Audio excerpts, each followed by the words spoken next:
शारदीय नवरात्रि की महाअष्टमी इस साल 30 सितंबर 2025 मंगलवार को है। इस बार की नवरात्रि बेहद ही खास और चमत्कारिक नवरात्रि होने वाली है, क्योंकि इस बार माता दुर्गा हाथी पर सवार होकर आने वाली है। आज हम आपको एक ऐसी दुर्लभ जानकारी बताने जा रहे हैं। इस शारदीय नवरात्रि की महाअष्टमी अगर आप धनिया का ये एक उपाय कर लेते हैं तो माता रानी स्वयं आपके घर दौड़ी चली आएंगी और आपके घर में अन्न और धन के भंडार हमेशा भरे रहेंगे। अगर आप शारदीय नवरात्रि की महाअष्टमी के पावन दिन में कुछ खास उपाय अपना लेते हैं तो आपकी गरीबी हमेशा के लिए खत्म हो सकती है और धन संपत्ति की कोई कमी नहीं रहेगी। आज हम आपको कुछ ऐसे महत्वपूर्ण कार्य बताने जा रहे हैं जिन्हें अगर आपने नवरात्रि के दौरान कर लिया तो इसका जबरदस्त लाभ मिलेगा। इस बार माता दुर्गा पालकी पर सवार होकर भूलोक में पधारी हैं, जो कि बहुत ही शुभ और कल्याणकारी संकेत माना जाता है। हमारे सनातन शास्त्रों में इसका विशेष महत्व बताया गया है। मान्यता है कि जब माता दुर्गा पालकी पर आती हैं तो ये उनके भक्तों के लिए सुख, शांति और समृद्धि लेकर आती हैं।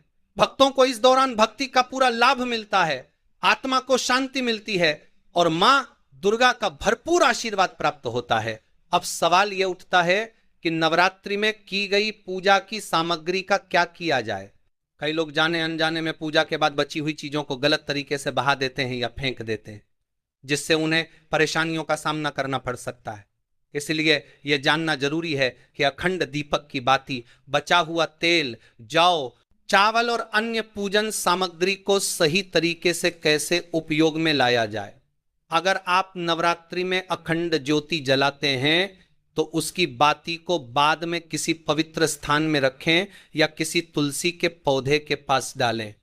जो तेल बच जाए उसे घर के मुख्य दरवाजे पर लगा सकते हैं, जिससे नकारात्मक ऊर्जा दूर होगी। हरे भरे जौ को बहाने की बजाय इन्हें किसी पवित्र नदी में बहा सकते हैं या किसी पेड़ के नीचे डाल सकते हैं, ताकि इसका सकारात्मक प्रभाव बना रहे। नवरात्रि की अष्टमी को कई भक्त कन्या पूजन करते हैं और अपने नवरात्रि व्रत का पारण भी कर लेते हैं, लेकिन इस साल नवरात्रि की अष्टमी को लेकर काफी कंफ्यूजन बना हुआ है। दरअसल ये सारा कंफ्यूजन नवरात्रि में एक दिन बढ़ने की वजह से हुआ है। कुछ लोग नवरात्रि की अष्टमी 29 को बता रहे हैं तो कुछ 30 सितंबर।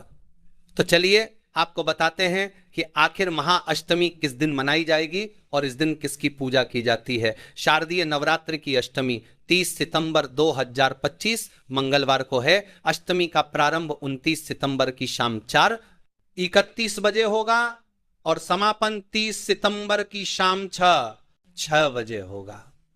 शारदीय नवरात्रि 2025 में कब शुरू होगी और कब समाप्त होगी, इसका ध्यान रखना भी जरूरी है, ताकि सही समय पर पूजन और व्रत का पालन किया जा सके। इन दिनों में कोई गलती ना हो, इसके लिए जरूरी है कि हम हर पूजन सामग्री का उचित उपयोग करें और मां दुर्गा की कृपा प्राप्त करें। भक्तों, आगे बढ़ने से पहले अगर आप भी चाहते हैं कि माता लक्ष्मी का आशीर्वाद आपके ऊपर सदैव बना रहे तो इस वीडियो को एक लाइक करके आपके अपने चैनल अद्भुत वास्तु ज्ञान को सब्सक्राइब कर लें और कमेंट बॉक्स में जय लक्ष्मी माता लिखकर अपनी हाजिरी अवश्य से लगाएं। इस बार शारदीय नवरात्रि में सर्वार्थ सिद्धि योग और रवि योग जैसे शुभ संयोग भी बन रहे हैं, जो पूजा पाठ और हर शुभ कार्य के लिए बहुत ही लाभकारी माने जाते हैं। इसके अलावा इसी दिन से हिंदू नव वर्ष की शुरुआत भी होती है, जिससे इस पर्व का महत्व और भी बढ़ जाता है। इसी दौरान कन्या पूजन भी किया जाएगा, जो माता रानी की विशेष कृपा पाने का सबसे बड़ा अवसर होता है। लेकिन भक्तों, नवरात्रि में कई लोग एक बहुत बड़ी गलती कर बैठते हैं। 9 दिनों तक मां दुर्गा की पूरी श्रद्धा और भक्ति के साथ पूजा तो करते हैं, लेकिन पूजा के बाद बची हुई सामग्री का सही उपयोग नहीं करते, जैसे कि चावल, श्रृंगार का सामान, जोत की जली हुई बत्तियां, देवी का सिक्का। इन सबको अक्सर लोग जाकर नदी में बहा देते हैं या कहीं भी रख देते हैं, और यही सबसे बड़ी भूल होती है। आप सोचिए, मां दुर्गा खुद अपने भक्तों को प्रसाद देकर जाती हैं, आशीर्वाद देकर जाती हैं, लेकिन अगर हम उस प्रसाद का सही उपयोग ना करें तो फिर हमें उसका पूरा लाभ कैसे मिलेगा? ये ठीक वैसा ही है जैसे अगर आपके पास कुआं हो लेकिन आप उसमें से पानी ना निकालें तो आपकी प्यास कैसे बुझेगी? ठीक इसी तरह जब मां दुर्गा आपको प्रसाद के रूप में आशीर्वाद देकर जाती हैं और आप उसका सही इस्तेमाल नहीं करते तो उसका फल नहीं मिल पाता। इसलिए भक्तों, नवरात्रि के बाद इस प्रसाद का सही तरीके से उपयोग करना बेहद जरूरी है। अगर सही तरीका अपनाया जाए तो जीवन में चल रही परेशानियां, गरीबी, रोग दोष और तकलीफें खत्म हो सकती हैं, हर प्रकार की मनोकामना पूरी हो सकती है। अब आगे हम आपको बताएंगे कि नवरात्रि की पूजा सामग्री का सही उपयोग कैसे करना चाहिए ताकि मां दुर्गा की कृपा हमेशा बनी रहे और जीवन में सुख समृद्धि बनी रहे। अश्विन, नवरात्रों के समय में आप कौन सी गलती करते हैं जिससे आप निर्धन रह जाते हैं? तो देखिए, ऐसा कहा गया है कि अधिकतर लोग जो चावल होते हैं, भक्तों, वीडियो में आगे बढ़ने से पहले आपसे हम निवेदन करते हैं कि वीडियो को ध्यान से सुनिएगा और ध्यान से देखिएगा ताकि आप शारदीय नवरात्रि का पूरा लाभ उठा सके और ये जानकारी आगे जाकर आपको और भी उपयोगी हो सके।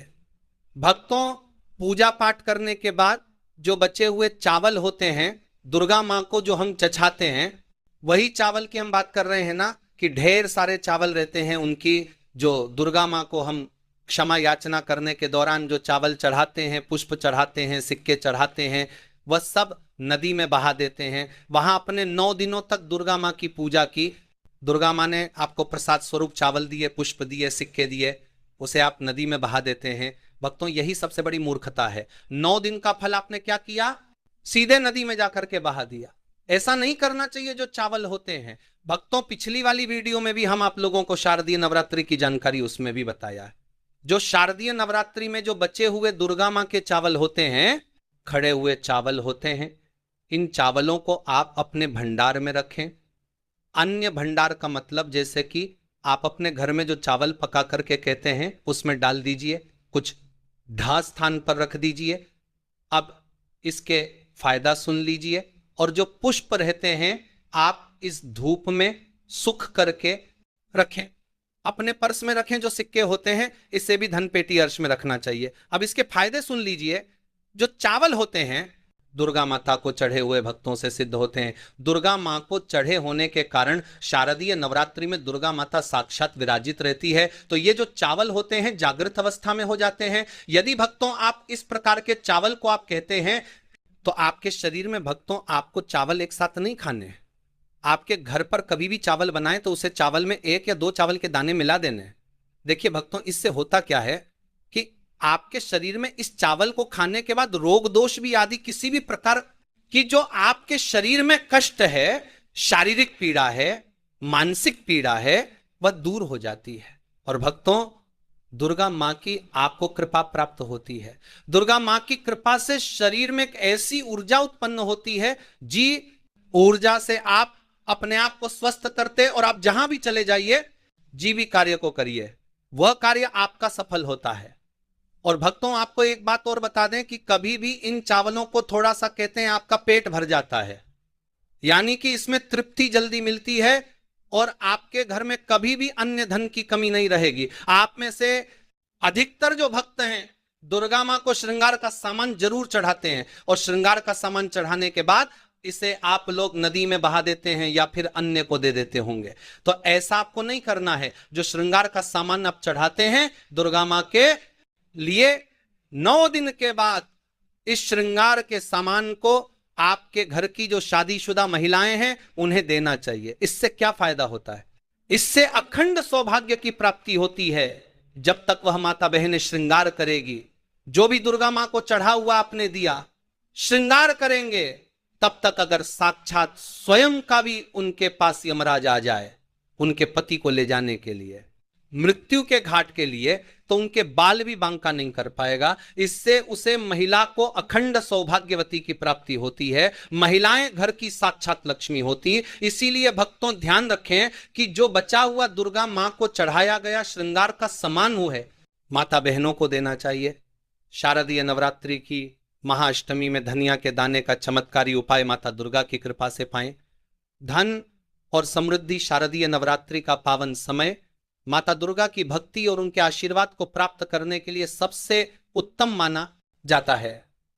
यह 9 दिन न केवल आध्यात्मिक उन्नति के लिए महत्वपूर्ण होते हैं, बल्कि जीवन में सुख समृद्धि और धन वृद्धि के लिए भी बहुत प्रभावशाली होते हैं। वास्तुशास्त्र के अनुसार यदि नवरात्रि के दौरान कुछ विशेष उपाय किए जाएं तो मां दुर्गा की कृपा से जीवन में धन की कोई कमी नहीं रहती। ऐसे ही एक चमत्कारी उपाय के रूप में धनिया के दाने का प्रयोग किया जाता है, जिससे घर में बरकत बनी रहती है और आर्थिक तंगी दूर होती है। धनिया के दाने का महत्व और शारदीय नवरात्रि की महाअष्टमी में इसका प्रभाव। धनिया, जिसे संस्कृत में धन्यम कहा जाता है, नाम से ही यह धन से जुड़ा हुआ है। यह सिर्फ एक मसाला नहीं बल्कि समृद्धि और शुभता का प्रतीक माना जाता है। धार्मिक मान्यताओं के अनुसार धनिया का संबंध चंद्रमा और बुध ग्रह से है, जो मानसिक शांति और व्यापार में वृद्धि के लिए महत्वपूर्ण माने जाते हैं। जब शारदीय नवरात्रि की महाअष्टमी के दौरान माता दुर्गा को धनिया अर्पित किया जाता है तो यह माता लक्ष्मी को भी प्रसन्न करता है और घर में धन धान्य की कभी कमी नहीं होती। धनिया के दाने का विशेष उपाय धन और बरकत के लिए शारदीय नवरात्रि की महाअष्टमी के दिन आप उसी समय इस उपाय को भी शुरू करें। सुबह जल्दी उठकर स्नान करें, साफ वस्त्र धारण करें और अपने पूजा स्थल को गंगा जल से शुद्ध करें। फिर मां दुर्गा की मूर्ति या चित्र के सामने एक लाल कपड़ा बिछाएं और उस पर एक मुट्ठी साबुत धनिया के दाने रखें। इसके बाद माता रानी को ये धनिया अर्पित करें और सच्चे मन से उनसे प्रार्थना करें कि आपके घर में कभी धन की कमी ना हो और आर्थिक रूप से आप सदैव समृद्ध रहें। धनिया अर्पित करने के दौरान ओम दु दुर्गाय नमः या ओम ए ह्रीम क्लीम चामुंडाय विच्छे मंत्र का जाप करें। पूजा समाप्त होने के बाद इन धनिया के दानों को कुछ देर तक माता के चरणों में रहने दें और फिर इन्हें एक लाल रंग के कपड़े में बांधकर अपनी तिजोरी, गल्ले या पैसे रखने के स्थान पर रख दें। यदि आपके पास तिजोरी नहीं है तो इन्हें अपने पर्स में भी रखा जा सकता है। इससे धन की बढ़ोतरी होती है और घर में लक्ष्मी का वास होता है। यह उपाय यदि आप शारदीय नवरात्रि की महाअष्टमी के दिनों तक यह उपाय करें तो इसका प्रभाव और अधिक बढ़ जाता है। हर दिन पूजा के बाद माता को थोड़ा थोड़ा धनिया अर्पित करें और फिर उसे अपने धन रखने के स्थान पर रखें। इसके अलावा नवमी के दिन विशेष रूप से इन धनिया के दानों को हवन सामग्री में मिलाकर आहुति दें, जिससे माता दुर्गा और देवी लक्ष्मी दोनों की कृपा बनी रहती है। गंगा जल और धनिया का विशेष उपाय, यदि आपके घर में बार बार आर्थिक संकट आ रहा है या धन नहीं टिक रहा तो एक और विशेष उपाय किया जा सकता है। शारदीय नवरात्रि की महाअष्टमी के पहले दिन से ही धनिया के कुछ दाने गंगा जल में भिगोकर एक छोटी पोटली बना लें और इसे अपने घर के मुख्य द्वार पर लटका दें। यह उपाय घर में सकारात्मक ऊर्जा को आकर्षित करता है और बुरी नजर तथा सपरा के ऊर्जा करता है। क्या करता है? इसके बाद जंदना लगला महाजल के करता है, लेकिन आकर के कास नकारात्मक शक्तियों को दूर रखता है। ये व्यापार में सफलता पाने के लिए भी बहुत प्रभावी माना जाता है। धनिया के दाने से दीपक जलाने का उपाय नवरात्रि में एक और बहुत ही सरल लेकिन असरदार उपाय किया जा सकता है। जब आप माता दुर्गा की आरती करें तो दीपक में घी या तिल के तेल के साथ कुछ धनिया के दाने डालकर जलाएं। यह उपाय विशेष रूप से उन लोगों के लिए फायदेमंद होता है जो व्यापार में नुकसान झेल रहे हैं या जिनके धन संबंधी फैसले गलत हो रहे हैं। कर्ज से मुक्ति के लिए धनिया का उपाय, यदि किसी व्यक्ति पर बहुत ज्यादा कर्ज हो गया है और वह इससे छुटकारा पाना चाहता है तो नवरात्रि के दौरान यह उपाय बहुत कारगर सिद्ध होता है। नवरात्रि के आखिरी दिन धनिया के कुछ दाने लेकर माता के चरणों में रखें और श्री सूक्त का पाठ करें। फिर इन दानों को घर के चारों कोनों में थोड़ा थोड़ा छिड़क दें। इससे घर में धन की बरकत बनी रहती है और धीरे धीरे कर्ज से मुक्ति मिलती है। हल्दी और धनिया का उपाय 2 गुना लाभ। अगर आप चाहते हैं कि घर में सिर्फ धन ही नहीं बल्कि सुख शांति भी बनी रहे तो नवरात्रि के दौरान हल्दी और धनिया को मिलाकर माता को अर्पित करें। हल्दी को भी बहुत शुभ और समृद्धिदायक माना जाता है। जब आप पूजा में हल्दी और धनिया एक साथ चढ़ाते हैं तो ये माँ लक्ष्मी और माँ दुर्गा दोनों को प्रसन्न करता है, जिससे धन की कमी और परिवार में खुशहाली बनी रहती है। सफलता के लिए धनिया और लाल धागे का उपाय, अगर आपको अपने करियर या बिजनेस में बार बार रुकावटों का सामना करना पड़ रहा है तो शारदीय नवरात्रि की महाअष्टमी में यह उपाय करें। पूजा के बाद धनिया के कुछ दानों को लाल धागे में बांधकर अपने दाहिने हाथ में धारण करें या इसे अपनी जेब में रखें।